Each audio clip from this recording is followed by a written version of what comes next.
તો દિવસ પૂરો થતાં છે ને બહુ મોટી ખુશી મળી છે મને આજે. તો ચાલો આગળ વિડીયોમાં તમને કહીશ. તો અત્યારે હું અહીંયા ભીંડા કાપી રહી છું. તો આજે ભીંડા ફ્રાય કરીને બનાવવાના છે, કેમ કે મારી મિતિક્ષાને ફ્રાય કરેલા ભાવે છે એટલા માટે. તો રોટલી મેં બનાવી દીધી છે, હવે ભીંડા બનાવવાના છે. તો એ પણ મેં બનાવી દીધા હતા અને પછી હવે મારે સવારનું છેલ્લું કામ છે જુઓ, વાસણ ધોવાનું. તો આ બધું કરતાં છે ને બપોર તો થઈ જ જાય છે. તો વાસણ પણ વધારે હતા અને આજે તાપ પણ વધારે જ છે. તો વાસણ ધોતા છે ને બહુ જ તાપ લાગી જાય છે. અને મમ્મી સવારમાં ઘઉં સૂકવીને ગયા હતા, તો એ છાયડામાં આવી ગયા હતા, એટલે પછી એમને તાપમાં ખસેડ્યા, થોડો હાથ ફેરવ્યો, તાપ લાગી જાય એવી રીતે. તો પછી એ બધું કરીને હું સૂઈ ગઈ હતી અને જીજુ ને હર્ષિલ ને બધા આવ્યા હતા. તો મને ખબર જ નહીં પડી, એ જતા હતા ને ત્યારે હું જાગી હતી. અને અહીંયા મમ્મી પપ્પા છે ને નજીકના ગામમાં લગ્ન છે ત્યાં જતા હતા. તો આસ્તાને પણ એ લઈ જતા હતા. તો આસ્તાને તૈયાર કરી આપી અને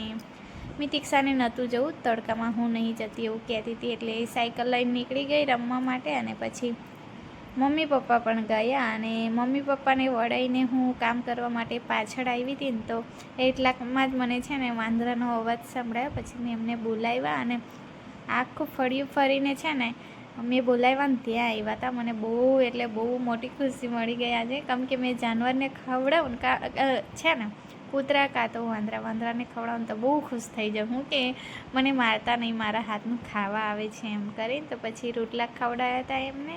તો આજે છે ને દિવસ મારો એકદમ એટલે ખુશીમાં ગયો આજનો દિવસ. તો પછી હું આવી હતી પિંકીબેનના ઘરે સરગવાની સિંગ જોવા માટે, પણ સરગવો તો ખાલી જ હતો, પણ મને છે ને ફૂલ મળી ગયા હતા, એટલે માતાજી માટે છે ને થોડા ફૂલ મેં લઈ લીધા હતા. અને હું આમ તેમ જાઉં ને એટલે આસ્થા મિતિક્ષાને છે ને દુકાને જવાની બહુ ખોટી આદત પડી ગઈ છે. મમ્મા તો આપતી ને એટલે પછી દાદા દાદીને પટાવે, પણ રસ્તામાં મને છે ને આસ્થા મળી ગઈ છે. જો ચંપલ પણ પહેરવા નહીં જોઈએ એવું જાય છે મમ્માને આમ તેમ જવા દઈને, પણ કંઈ વાંધો નહીં, થોડો ડર તો છે એટલે કાફી છે. પછી રાતનું જમવાનું બની ગયું હતું, મારે 7 વાગે ઉપવાસ ખોલવાનો હતો, એટલે પછી હું બેસી ગઈ હતી જમવા. તો આજે પહેલાં મેં જમી લીધું હતું અને પછી બંને છોકરીઓને જમાડી હતી. અને પછી 9:30 એટલામાં મારા હસબન્ડ આવ્યા હતા જમવા માટે. તો આજે એમની નાઈટ છે, તો જમીને પાછા જશે. તો પછી એમને પણ જમવાનું કાઢીને જમાડી લીધા. તો